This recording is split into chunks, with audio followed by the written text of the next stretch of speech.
Si Tony Fowler, Fowler ba o Fowler? Sabi nung kaibigan ko, Father, Fowler, bakit? Foul pagsalita. Ako naman, sabi ko, give her chance. Nakaw, Father.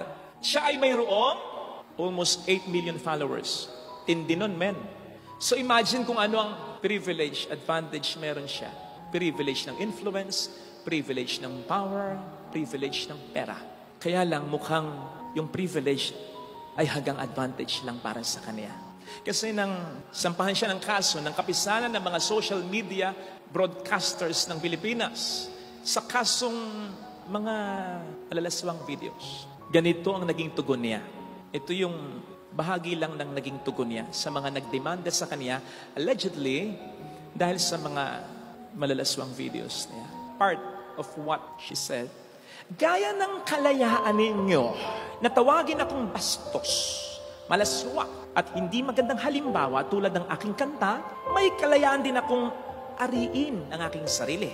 Kasama dito ang pag-aari ko sa aking katawan, sa aking pagkababae, at higit sa lahat, ang pag-aari ko sa nais kong gawin, sabihin, kantahin, o sayawin. Dahil hindi nito binabawasan o inaapakan ang karapatan ng ibang tao, hindi nyo pag-aari ang mga ito. Katawan ko ito, kwento ko, tutut ko, opinion ko, at pagkababae ko. Akin ito at hindi sa inyo. Alam nyo, talented naman eh. Isa siya sa mga actresses sa Batang Quiapo. Okay. Ngayon pinagdarasal ko siya. At 3 ang dasal ko para sa kanya. Una, ma-realize niya na kung ano man ang privilege na meron siya kasama ng talent niya at influence niya, ito ay ipinagkatiwala lamang ng Diyos sa kanya. Ikalawa, anytime po pwede itong kunin sa kanya. At ikatlo, darating ang pagkakataon na lahat tayo tulad niya, isa-isa, haharap sa Diyos. At i-account natin, isusulit natin, paano natin ginamit yung mga privileges na binigay niya sa atin. At dahil mabuti ang Diyos, alam na natin, hindi na kinakailangan i-memorize yan. Alam na natin kung paano gagamitin responsibly ang ating mga privileges sa paggawa at pag-influence ng mabuti.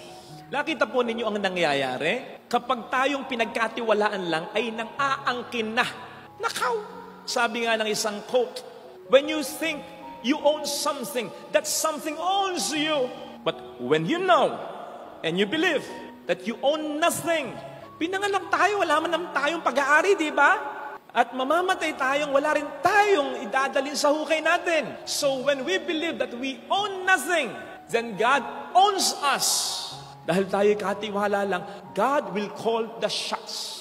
Pero kapag inangkin natin ang bagay na pinagkatiwala lamang sa atin, akin ang katawang ito. Kahit magbisyo ko, bala kayo, pakialam ko sa inyo, katawang ko ito.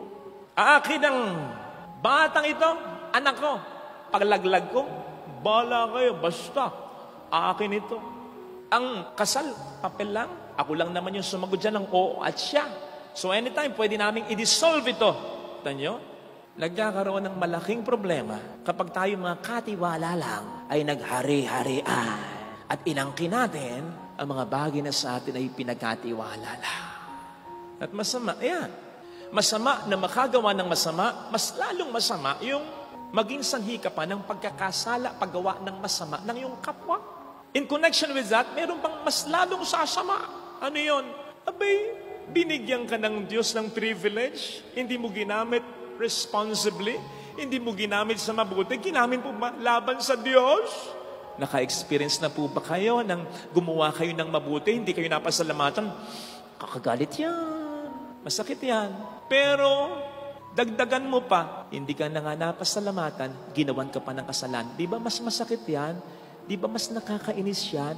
Di ba mas kawalan ng utang na loob? Ganon ang ginagawa natin.